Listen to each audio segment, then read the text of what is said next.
Silvina Batakis, la nueva ministra de Economía, tardó 5 días en formar su equipo y a partir de este lunes último dio una serie de lineamientos sobre lo que puede venir.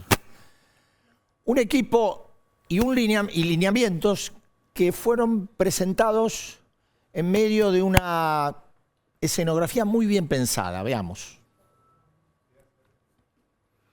Ahí la tenemos, la ministra en el medio, al costado el ministro de Producción, Daniel Scioli, al otro lado Julián Domínguez, el ministro de Agricultura, Miguel Ángel Pese, el titular del Banco Central, Matías Lamens, el titular de Turismo, y Mercedes Marcó del Pont de la FIT. Es decir, los más cercanos a aquellos que tienen que ver con el frente externo, que es uno de los costados débiles de la economía y del gobierno. Ahora, uno supuso que a partir de esto podía establecerse cierta calma. Pero claro, esta coreografía que en apariencia fue poderosa por la gente que estaba sentada, tuvo ausencias. Es decir, toda la línea que acompañó a Batakis es línea que pertenece al presidente. No hubo ningún representante del kirchnerismo. Uno podría decir, ¿y podía haberlo habido? Tal vez. El ministro del Interior, Eduardo de Pedro, fue el último jefe de la ministra Silvina Batakis, pero no estuvo. ¿Cómo lo compensó el kirchnerismo? Con 3 gestos. La presencia de Axel Kicillof en la asunción de Batakis, una foto que hizo divulgar el gobierno de Guado de Pedro con la ministra, y la divulgación, que uno supone que es cierta, de que Batakis habla con cierta frecuencia con Cristina Fernández. Ahora, amén de que estas señales no calmaron para nada los mercados, sucedieron otras cosas que también llamaron mucho la atención. Escuchemos. Yo creo que Batakis tiene la oportunidad de ser la Cavallo de estos tiempos, ¿no? La Cavallo del 2001, es decir, inventar mecanismos para complacer a los mercados, o hacer lo que hizo Néstor Kirchner en 2003, que es inventar mecanismos para resolver los problemas de la gente. Y te lo dice alguien que no votó a Néstor Kirchner, que yo estaba en otra en ese momento y sigo estando bastante en otra. Y si esto sigue así, salvo que se conforme un núcleo dentro de la coalición que plantee fuertemente que esta política fue equivocada desde el principio y que el motivo de sostener la unidad es evitar una vuelta de los sectores más duros del neoliberalismo, pero planteando una alternativa política a Alberto Fernández dentro del marco de la coalición, yo mucho que hacer no tengo. Creo que estamos frente a un gobierno claramente asediado y sobrepasado, que apostó que con el discurso de Silvina Batakis se iba a lograr cierta tregua. La respuesta ha sido exactamente lo contrario. Grabois es sin duda un hombre de diálogo frecuente y permanente con Cristina Fernández. Hugo Yasky es la representación sindical que ha elegido el kirchnerismo en detrimento de la CGT. Es decir, nadie puede decir que sean dirigentes fuera de esa órbita del oficialismo. Pero esto no fue todo. Escuchemos esto otro. Un mensaje a los mercados, a los bancos. Yo creo que tendrá que darle un mensaje al pueblo argentino, darle tranquilidad, que va a tratar de bajar la inflación. Está bien, los mercados hay que darle buenas, pero primero está la gente nuestra que en muchos casos la está pasando muy mal. Y este es Pablo Moyano, que es uno de los secretarios de la Confederación General del Trabajo. Y si uno junta Grabois, Yasky, Moyano, no pareciera que detrás de esas voces lo que se está construyendo es una tregua. Tampoco que fuera de esta tregua se esté canalizando de manera normal el diálogo entre la presidenta, la vicepresidenta y el presidente. Y hubo otros signos. Los movimientos sociales, los movimientos piqueteros, el movimiento Evita y Barrios de Pie que acompañaron en la calle la protesta piquetera de ayer, sumándose al reclamo del salario básico universal que la ministra de Economía Batakis dijo que es imposible de pagar. Y se puede mencionar también, aunque aparezca disfrazada, la marcha que la CGT programa para el 17 de agosto. Nadie sabe por qué razón, dicen que por la patria, en contra de la inflación, pero esa marcha está y eso será otra manifestación que de alguna manera apremiará al gobierno. En síntesis, sumando todo, es inevitable que uno dispare el interrogante de si en verdad estamos frente a una tregua o a una simple simulación. Así arranca La Rosca.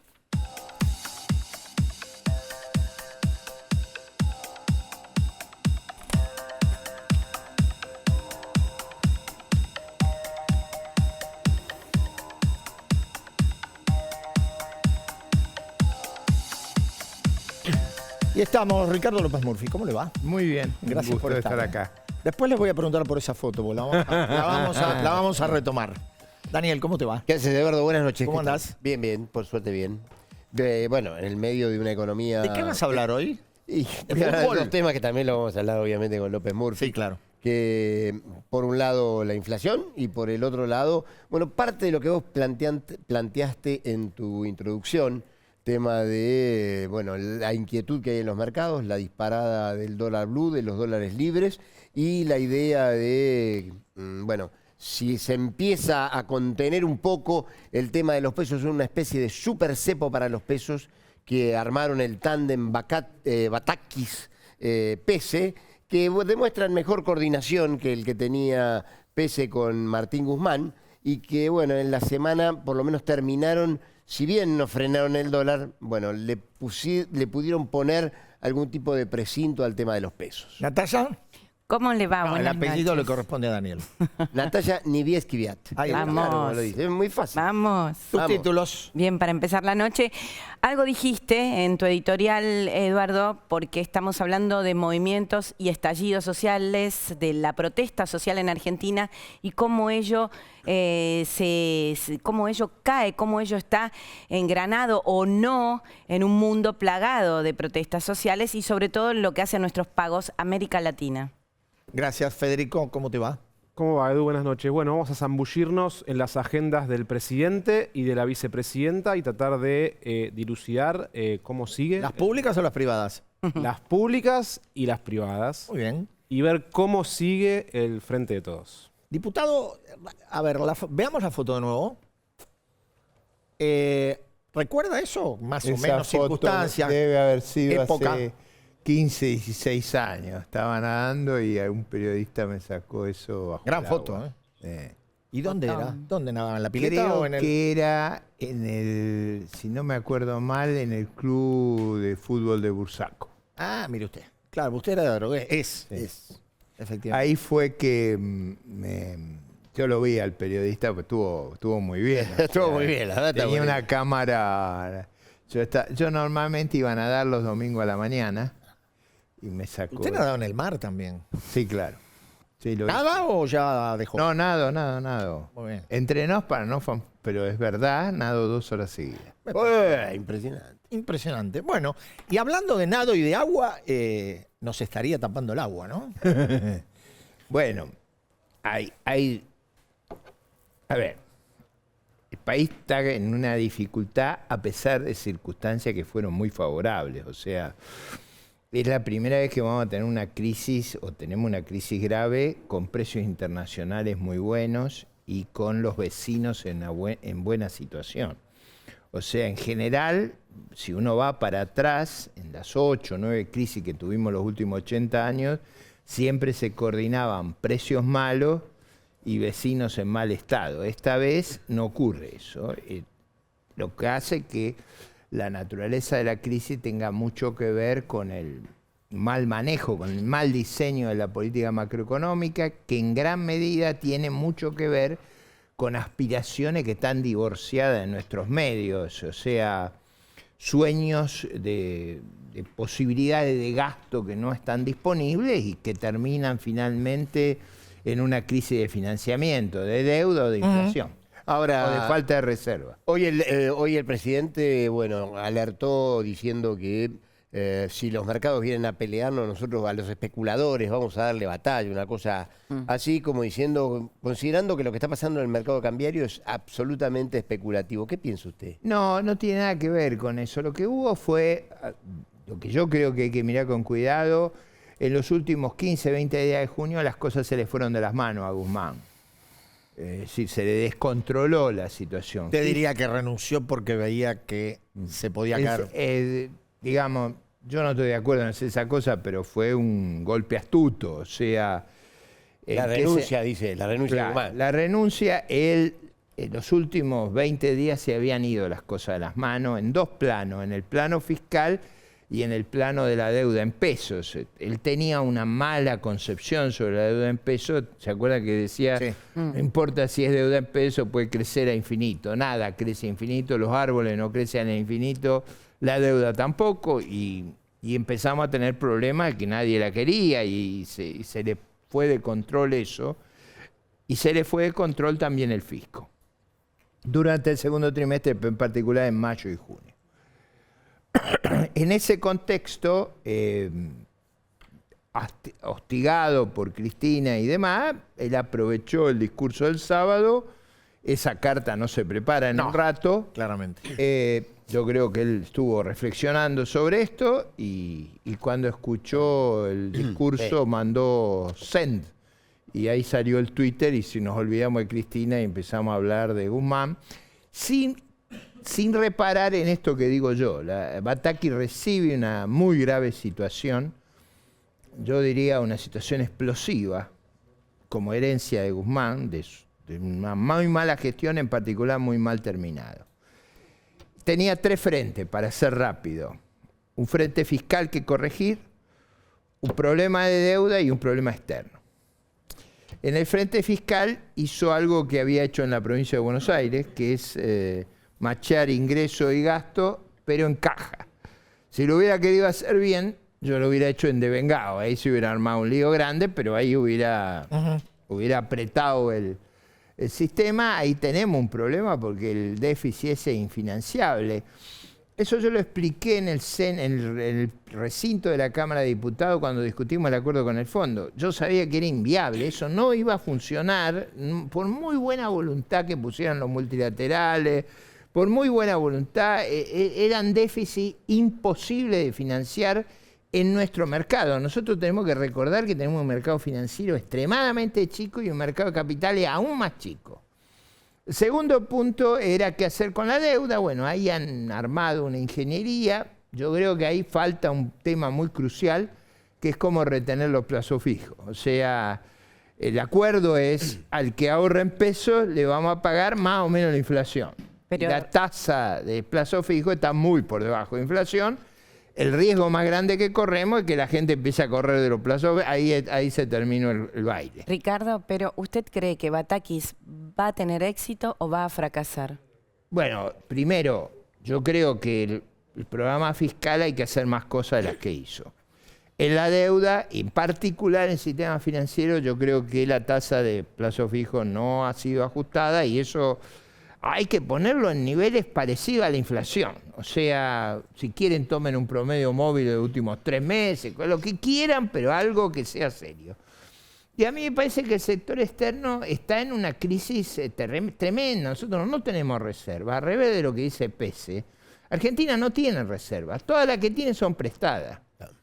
Y es peligroso usar reservas prestadas. Es decir, un poquito digamos, de habilidades, de destreza se puede hacer, pero todo el tiempo estar sin reserva, en algún momento usted corre el riesgo de una crisis de confianza. Ricardo, usted recién decía que Guzmán le dejó a Batakis una herencia explosiva.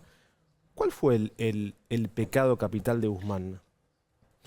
Yo diría, básicamente durante este año que explotó el gasto. O sea, el gasto ha venido creciendo a tasas reales varias veces los ingresos. Y no, hay que acordarse que el año pasado el plan Platita, para ganar las elecciones, hicieron otro descalabro en el segundo semestre. A ver, descalabro del segundo semestre, descalabro del segundo trimestre del año pasado, descalabro del segundo trimestre. Mire, no hay tiempo que no se cumpla ni deuda que no se pague. En esto es implacable el tiempo. Y si usted fuera Batakis y el lunes hubiera tenido que sentarse en el microcine del Palacio de Hacienda a dar un mensaje, ¿qué hubiera dicho? Hubiera relatado el problema que tenemos. Usted sabe que yo creo en los inventarios, en la memoria y el balance y en el inventario. ¿Será que tengo esa formación política antigua? O sea, los que somos viejos tenemos esta formación de memoria y balance. Hay que explicar lo que uno hizo, por qué lo hizo, pero antes que nada hay que hacer un inventario de lo que uno recibe. Y yo hubiera hecho con mucha claridad el problema que tenía, cómo lo iba a enfrentar y cómo lo iba a solucionar. No hubiera estado muy difícil, muy diferente de algún famoso discurso que pronuncié en circunstancias similares. Pero usted recién hablaba de inventario, antes habló de crisis de confianza, antes hizo una descripción de los 2 o 3 aspectos que serían el fundamento de la crisis. Pero acá hay otro aspecto, que la crisis de confianza no es solo por un problema económico. No, acá hay un problema político de un poder que ha sido corroído desde adentro del mismo poder. Eso es verdad. Es decir, hay varios problemas. Hay un problema de alienación o enajenación. Es decir, los dilemas que la sociedad argentina tiene, el gobierno es incapaz de entenderlo. Primer problema. Segundo problema, tiene una crisis en el poder. Si hay algo que una coalición tiene que tener claro es que las reglas de juego son para no pelearse. Y se han peleado a más no poder y se han destruido mutuamente. Yo siempre digo que hay que elevar a la -1, pero como no estoy seguro que todos sepamos matemáticas, quiere decir hacer exactamente lo contrario que han hecho esta gente en la gestión del poder. Y en tercer lugar, han tenido un problema de gestión, o sea, son malos gestionando. Acuérdese el tema del gasoducto, es decir, los problemas más elementales se le escapan de las manos. Entonces, hay 3 problemas. Un problema, si usted quiere, de alienación, en el sentido que le plantean a la sociedad cosas que no son posibles, cosas fantasiosas, cosas que no tienen nada que ver con la realidad. O sea, dilemas que no tenemos porque no tenemos los recursos para esos dilemas. Ahora, Ricardo, a poco de andar, bueno, lo planteaba Eduardo en la apertura del programa, ¿no? A poco de andar, Batakis habla de un poco ajustar la caja del Estado y empiezan ya los reclamos o empiezan las amenazas de movimientos y la CGT planteando una marcha que vaya se va a hacer porque es el 17 de agosto, pero empieza a moverse todo el campo social de esto de los planes sociales y pidiendo un salario universal. Es el clima que yo llamo de alienación, es decir, ¿de dónde salen esos recursos? Acá ha habido... Pero eso no se tiene en cuenta, me parece. Bueno, pero yo, por ejemplo, alguna vez me censura porque voto en contra en el Parlamento. ¿Y saben por qué voto en contra? Porque es como un bolsillo de payaso. Nadie explica de dónde salen los fondos, de cómo se van a pagar las cosas que se proponen. Entonces yo voto en contra. Me dice, ¿por qué vota en contra de una cosa tan loable? Porque nadie me explicó jamás de dónde va a salir el dinero. Bueno, pero vota en contra. ¿Y quién sería, si fueran mañana las elecciones, su candidato a presidente y su ministro de Economía preferido? A ver, usted sabe que yo le he planteado al país que no hay que hablar de esos temas, porque a mí me parece que para representar una obra, primero necesitamos una novela, de esa novela hacer un guión, después buscar la sala y a lo último viene el casting. Para ponerlo en términos que lo entienda hasta el último de los televidentes, no es el mismo artista el que necesitamos para La Bruja Cachabacha que para La Bella Durmiente. O sea, los candidatos que necesitamos van a surgir del discurso que le presentemos a la sociedad, del programa, de la narrativa, de las reglas de juego. Yo creo que empezar por los candidatos es errar totalmente al diseño del problema que tenemos, que no caer en la misma enajenación, de creer que es un problema de candidato.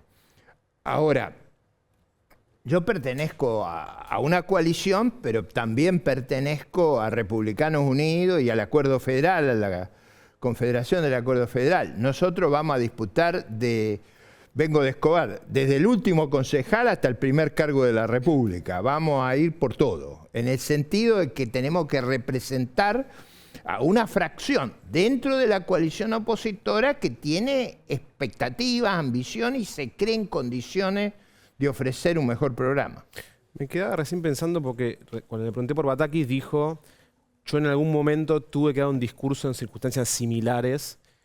No exacto, pero digo, en ese cargo, en ese lugar, y hubiera hablado con la misma claridad que hablé en aquella oportunidad. Entendiendo que se refería a la crisis en su momento del 2001. Sí, que no es parecida a esta. Eso le preguntaba, no hay ningún parecido. Yo diría que la crisis, está mal que haga uso de esto, pero a mí la crisis que más se parece a esta es la del 75.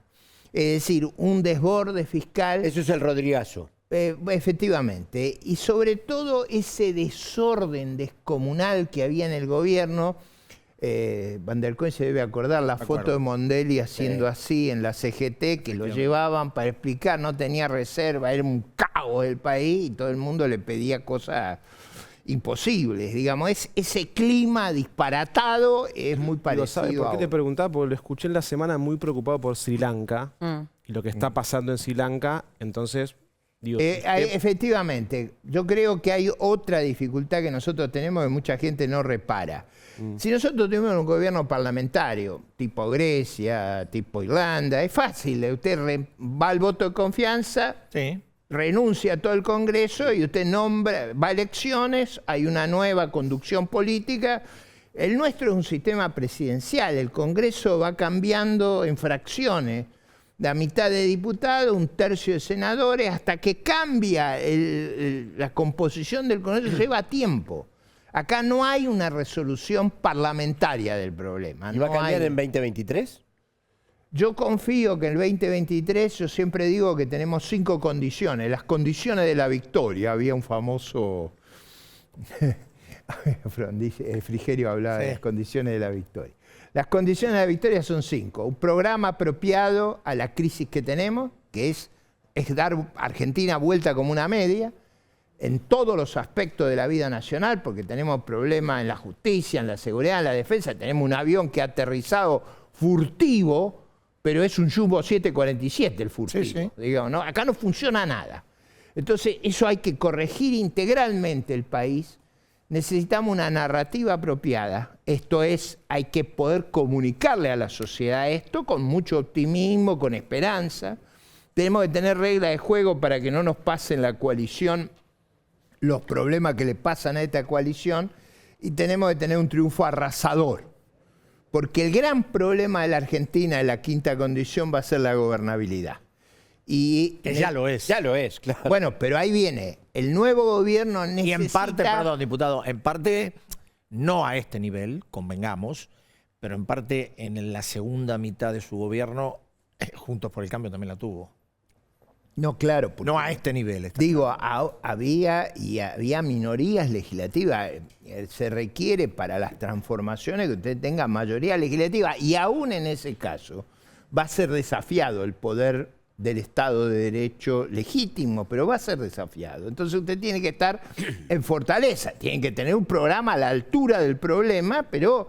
Es decir, la Argentina tiene problemas terribles. Por ejemplo, va para un caso que es muy interesante. Las Fuerzas Armadas ganan aproximadamente un 65%, un 60% de la Fuerza de Seguridad. Nunca había ocurrido esto. Usted tiene una crisis que es institucional en las Fuerzas Armadas, no es un problema salarial. Usted tiene la discusión ahora de las remuneraciones del Congreso de la Nación. Pero en realidad el problema es contra qué la compara, cuál es, históricamente era contra los jueces de Cámara. Quieran saber el lío que se armaría. Sí. Pero que quiero decir, es un país que ha destrozado los niveles salariales de su estructura vital, de su fuerza de seguridad, de su fuerza armada, de su servicio judicial, de sus líderes parlamentarios. ¿Usted cree que con este nivel de conflictividad un gobierno liberal como el de Macri, por ejemplo, en su momento, y algo... Muy liberal no fue, ¿no?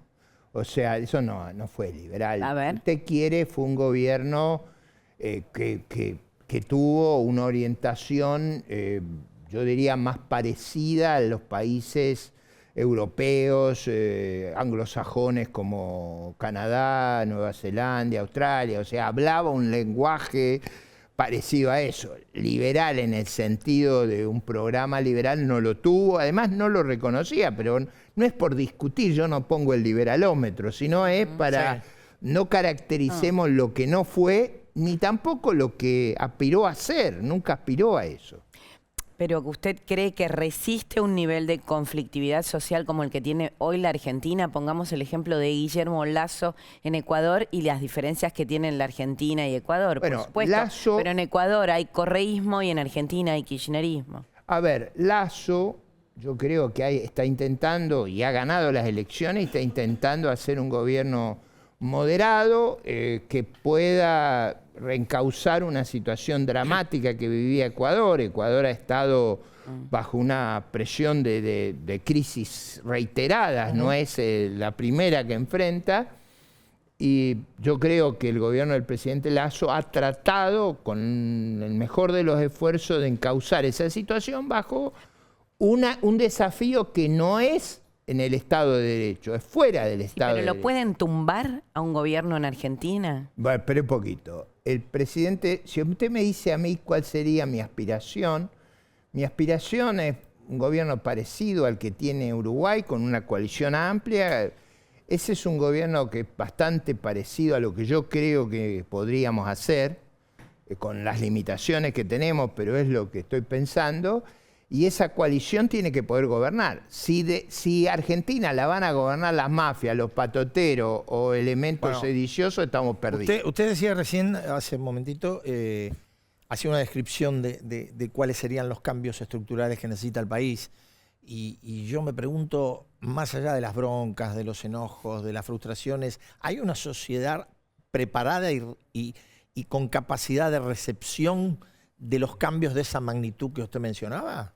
Es verdad, es un desafío grande, pero yo diría, ¿podemos seguir en el statu quo que vamos? A mí me parece que Argentina ha venido en una decadencia que ha agudizado su pendiente. Yo creo que necesitamos ir a un cambio muy grande y es la única expectativa que tengo de evitar un agravamiento de la situación. O sea, Argentina ha tenido una caída respecto a sus vecinos, mucho más respecto al resto del mundo, muy acentuada, seguramente desde mediados de la década del 70, probablemente en mi visión desde el fines de la Segunda Guerra Mundial. Pero digo, esa caída se ha agudizado los últimos 10 años. Es inviable que Argentina siga con el esquema que tiene. Hemos perdido el ingreso per cápita casi 15% con precios externos excepcionalmente favorables, con circunstancias que son extraordinarias. Eduardo, piense usted que nosotros somos la segunda reserva del gas. El gas está a un precio que es 12 veces lo que nos cuesta producirlo. Son 10 pampas húmedas. Y no podemos salir. No podemos lograr que invertir en algo que nos sobra, que tenemos reserva para 600 años.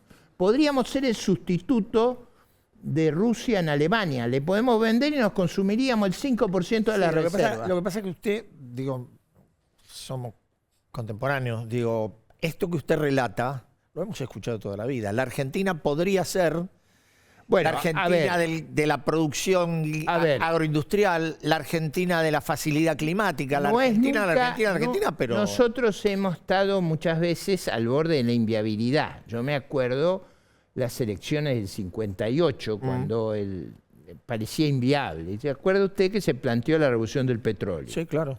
La revolución del petróleo era triplicar la producción o cuadruplicar la producción argentina para alcanzar el autoabastecimiento. Con condiciones parecidas, el debate es parecido al de hoy. Lo que pasa es que hoy la riqueza que nosotros tenemos bajo la tierra es 20 o 30 veces esa. O sea, a ver, nosotros gasificamos a Chile, a Uruguay, gasificamos la matriz argentina con Loma de la Lata. Loma de la Lata era 30 TCF, que es la medida, nosotros consumimos 1.8. Vaca muerta son 1000 TCF. Tenemos una oportunidad, es decir, no solo vaca muerta, nosotros tenemos muchas cosas de un gran potencial, los unicornios nuestros, la economía del conocimiento, eso está en este momento en un auge extraordinario. A pesar de lo que pasa, tenemos un agro de un potencial excepcional. A pesar de lo que pasa. A pesar de lo que pasa. Tenemos un potencial turístico, tenemos una manufactura, dado que somos contemporáneos, todos nos acordamos cómo era el Ford Falcon. Sí. Mire usted, no estoy haciendo propaganda, pero compare la Hilux que fabricamos ahora y lo que era el Ford Falcon. Estamos en condiciones hoy de tener una manufactura de primera línea en el mundo industrial, en cosas muy complejas. Por eso yo no soy pesimista en el sentido de que no le veo salida. Yo le veo salida. Ahora, sin reformas nos hacemos pomada. No podemos seguir manejando el país sin reservas internacionales, sin acceso a los capitales, con una inflación creciente. ¿Cuánto calcula que va a ser la inflación este año y el que viene? Digo, entonces yo frente a eso digo, tenemos que tener una alternativa. Diputado, gracias. No, gracias. Muy amable por estar esta noche. Daniel, Sí. hablando de salidas o de entradas. Estaba en salidas o entradas. Tenés un número. Como siempre, el número maldito. El número maldito de este viernes es el siguiente. Está relacionado con algo de lo que recién hablaba el doctor Ricardo López Murphy. En junio la inflación fue del 5,3%. Y esto determinó no solo que la inflación del último año es de 64% en un año, sino también ese 190% que es la inflación acumulada del gobierno en lo que va de Alberto Fernández, que es la mayor inflación en periodos comparables que con Cristina Kirchner y con Mauricio Macri. ¿Vos decís que esa es la magia? No. No, esa no es la magia. Claramente no es la magia. Ese es el costo de realmente, es el costo de un conjunto de factores, pero digo, la idea esta de que la inflación de este mes puede llegar al 7% según los cálculos preliminares como consecuencia de la crisis que vivimos a partir de, que se cristalizó en la renuncia de Martín Guzmán, pero que venía con el tema de la Argentina se quedó sin crédito hasta en pesos, no la Argentina, el Tesoro argentino se quedó sin crédito hasta de peso, disparó el tipo de cambio y disparó la inflación, ¿no? Un dólar que, en un rato vamos a hablar un poquito más, pero que en la semana sube 20% y 20 pesos, perdón, el dólar blue, y esto es como el indicador de una situación de precios muy descontrolada, donde, como dicen mucha gente, no se sabe cuál es el nivel de precio de las cosas. ¿Vos crees, Federico, que Cristina y Alberto lo saben? A esta altura ¿Cómo están las cosas, digo, en general, no? Bueno, yo me quedé pensando en lo que vos decías de tregua o simulación. Yo creo que es una mezcla de ambas cosas. Te diría que es más simulación que tregua, pero sí hay mucha preocupación en el frente de todos por lo que está pasando y lo que pasó estas últimas semanas entre el presidente y la vicepresidenta, no solo por la relación entre ellos dos, que es cierto que hay diálogo y se ha reencauzado, y entiendo que se han visto alguna vez más de las que ha trascendido, y han hablado alguna vez más de las que ha trascendido. Permíteme, a propósito de esto que vos decís, y a propósito de lo que pasó ayer con la desmentida de la vicepresidenta, a mí me da la impresión que la vicepresidenta no está cómoda en esta postura de, ahora parece que estoy gobernando o cogobernando y en verdad me gustaría que no se supiera. Yo creo que no está cómoda porque me parece que ahora sí se blanqueó en serio que la que manda en la Argentina es Cristina Kirchner. Claro. Y me parece que eso a Cristina, como vos decís, Eduardo, la pone incómoda. Y me parece también que hay toda una cuestión de secretismo en torno a la vicepresidenta, que está claro que el resto de los socios no la acompañan. O tratan de acompañarla y no le sale demasiado bien. De hecho, estas filtraciones que no le gustan nada a la vice, después vamos a hablar un poco del rol de la comunicación, pero digo, hay una cuestión de estilos de gobierno que no terminan de cuajar más allá del rumbo económico. Ahí tenemos en pantalla, mirá, las agendas de los últimos días del presidente y la vicepresidenta para graficar un poco cuál es el estado de preocupación que hay en parte del gobierno por la cada vez más marcada pérdida de poder del presidente y en contrapeso la centralidad de Cristina, como bien vos decías, no se siente demasiado cómoda. Además porque Cristina creo que, como algún funcionario me dijo, vio el abismo y se asustó. Claramente. Pensó realmente que esto era Sí. grave. Bueno, por supuesto que es grave. Y hay una foto que tenemos ahí en la agenda del presidente que es del martes por la noche, que el presidente no iba a ir finalmente. Enrique Pepe Albistur, uno de sus amigos y publicista, ex secretario de medios, lo convenció para ir a un acto que el PJ le armó a Evo Morales en la sede de la calle Sí. Mateu, Exactamente. donde el presidente se apareció solo, casi sin colaboradores. Estaba Cafiero, estaba Albistur, estaba Tolosa Paz, estaba Eduardo Valdés, que siempre está orbitando en el entorno del presidente. Pero me parece que esa imagen de un presidente casi solo Perdón, y presidente del PJ, corregime. sí, Al 9 de julio en Tucumán fue casi solo. Sí. casi solo, con Sergio Massa, que es el tercer actor que está ahí todavía. No, pero habla de los tratando colaboradores que tiene él. Es que está rodeado por 4 o 5 colaboradores. Y no hay, porque el resto, había ministros como Zabaleta, Cato Podis, incluso Ferraresi, Sí, que estuvieron muy cerca en un momento y que los últimos meses dijeron, Bueno, dicen Esto ya que él está. está enojado con Zabaleta, con Cato Podis, por este sí, juego de están enojados de ambos bandos. De digamos. ambos bandos. Está enojado el presidente y está enojado los ministros. Qué difícil. De hecho, había bastante desconcierto el miércoles. El presidente decide recibir en Casa Rosada dirigentes sociales por los allanamientos que hubo la semana anterior, que entre paréntesis se encontraron en un domicilio $50.000 sí. y 7 millones de pesos. Y una respuesta desopilante de Exactamente. Castro, de uno de ellos, Sí, sobre el exactamente. hallazgo. Sobre un empresario, ¿no? Mientras el... Aparte dijo esto de que los contaste los 50.000. Sí, además, Claro. Como si fuese ese el problema. Que hasta esta hora nadie fue a la justicia a reclamar por esos fondos. Nadie los tocó la puerta y 50.000, dijo ¿y nadie. quiénes son? De Micheli. La bolsa de Micheli. ¿Te acuerdas digo. que no la reclamaba nadie? Ahorran Pero antes si de que uno aumente el considera blue. que le secuestran $50.000 y que son bien habidos y que son de...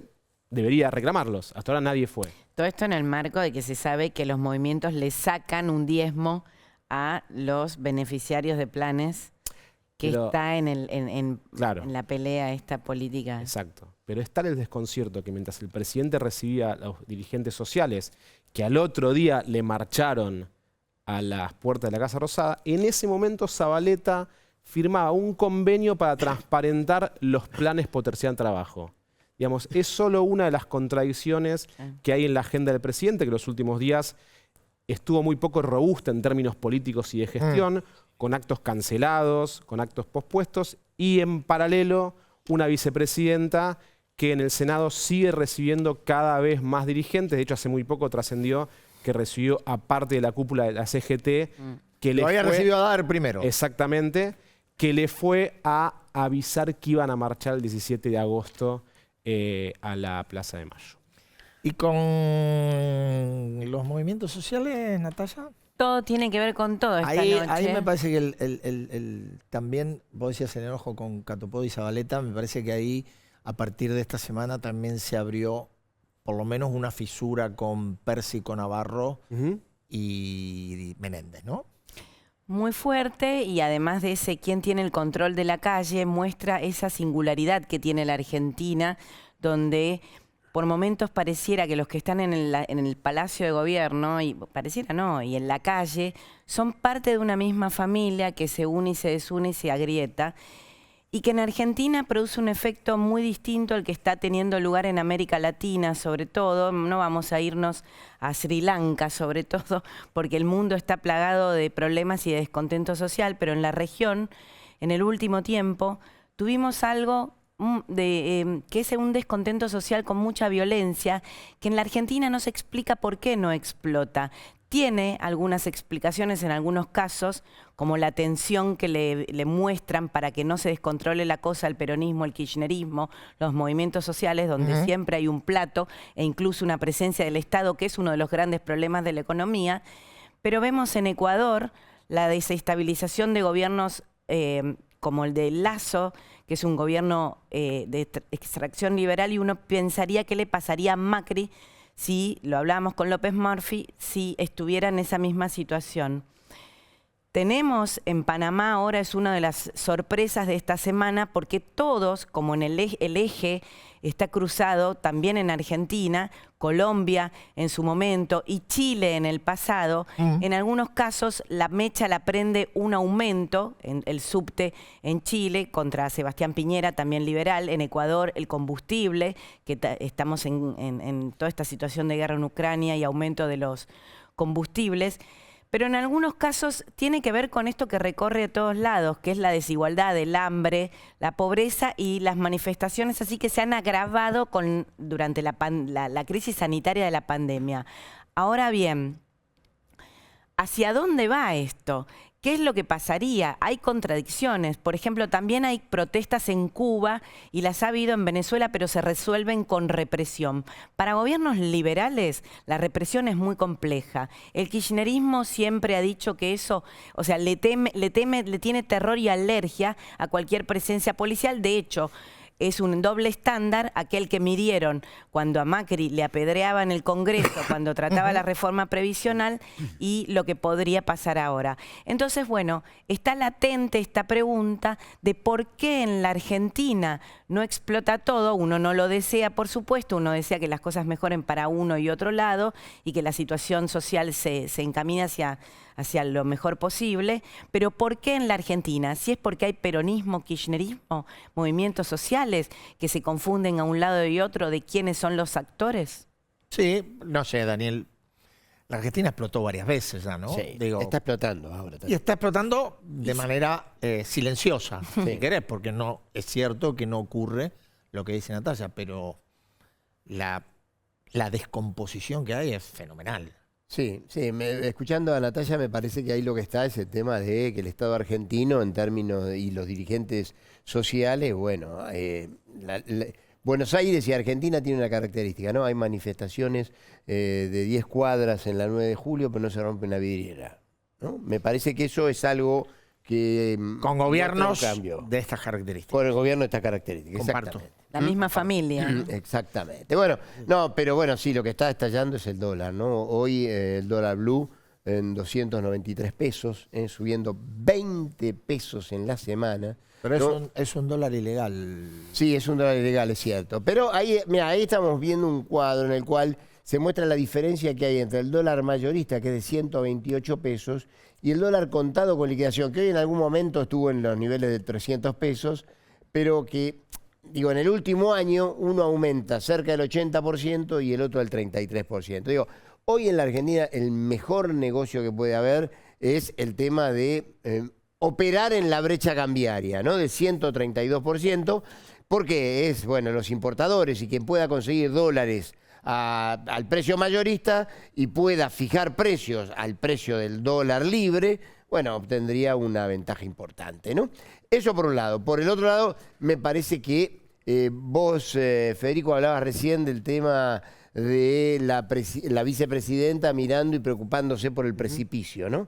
Me parece, insisto, algo que hablábamos la semana pasada, que la brecha cambiaria se ha transformado en un ordenador de la política, ¿no? Cuando supera 120% la distancia entre el dólar oficial y los dólares libres, ahí empieza el problema porque los precios se disparan, porque por más que el presidente hoy salió a decir que si le van a dar batalla a los especuladores y demás, lo cierto es que cuando se abre la brecha, la política tiende a generar cosas como esto del alto el fuego entre el presidente y la vicepresidenta. Supuesto antes. Supuesto. No, hasta ahora es alto el fuego. Supuesta tregua. Es cierto. Hasta ahora es alto el fuego, digo, no digo cierto. tregua, no, digo, hasta ahora es un alto el Alto el fuego. fuego. Y que aparte Todo me supuesto. parece que encontró en Silvina Batakis y en la relación de Batakis con el presidente del Banco Central, Miguel Ángel Pese, una mejor coordinación que, entre otras cosas, en la semana se cristalizó en un super cepo para los precios,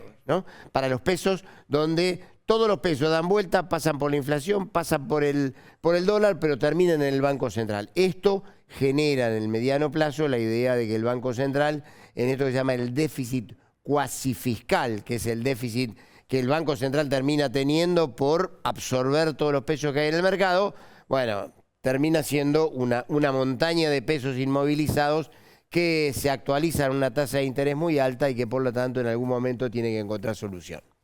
Gracias, Dani.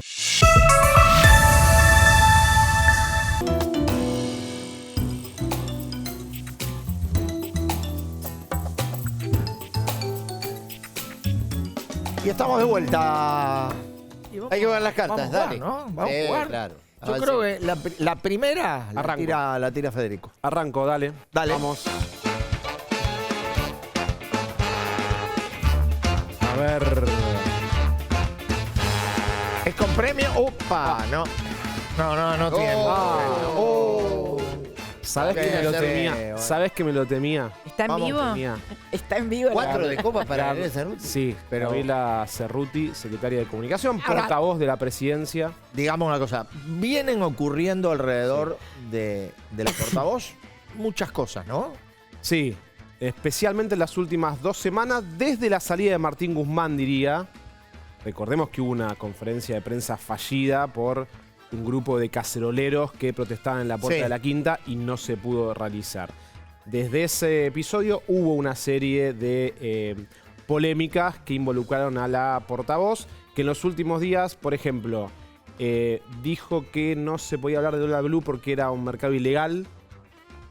Negó varias veces los cepos y, ayúdame Eduardo, Sí. Se- Por negó segunda por vez. segunda Ya lo había vez, hecho la primera vez. negó que haya habido un encuentro entre el presidente, la vice y Sergio Sí. Massa. Un encuentro, este último, del miércoles, que además la propia vicepresidenta Lo blanqueó. en la cuenta oficial del Senado de la Nación, dijo, existió, no se habló de esto, y puso una captura de Infobae, pero dijo, bueno, existió.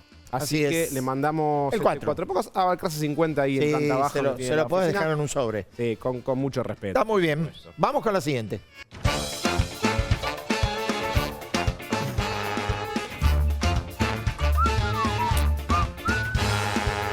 Ocho de ojo, qué bueno. ¿Qué tal? Wow. ¿Qué tal? Mirá, Mira, Aníbal Fernández. Hay que recordar siempre que es ministro de Seguridad, Sí, claro. porque en verdad de seguridad mucho no habla, ¿no? No sé si se ocupa. de hecho estuvo a punto de ser ¿Habla o no habla? secretario de Energía. Claro. Estuvo muy cerquita. Por ahí Bueno, siente que todavía sigue siendo jefe de gabinete. Así es, esta semana se trenzó con Sergio Berni, pero no lo premiamos por esto. A ver, Ancho de oro, ¿eh? si Aníbal Es un buen Fernández, premio, si Aníbal Fernández, es buen premio, para este programa es buen premio. Si Aníbal Fernández dijo que la gestión de Alberto Fernández hasta merecería reelección porque ha hecho cosas de magia, la De Rosca magia. hace cosas de magia SIC. y le da un oro a Aníbal Fernández. Es una magia. Le devolvemos con la misma vara que mide el Bien. ministro de Seguridad, ¿no? Estamos- Se la mandamos. Claro, sí. Se la mandamos. Un Un oro gesto- para Aníbal. Nosotros nos vamos. Volvemos el viernes. Sí, señor. En la rosca. Chao, buenas noches. Chao. Chao, buenas noches.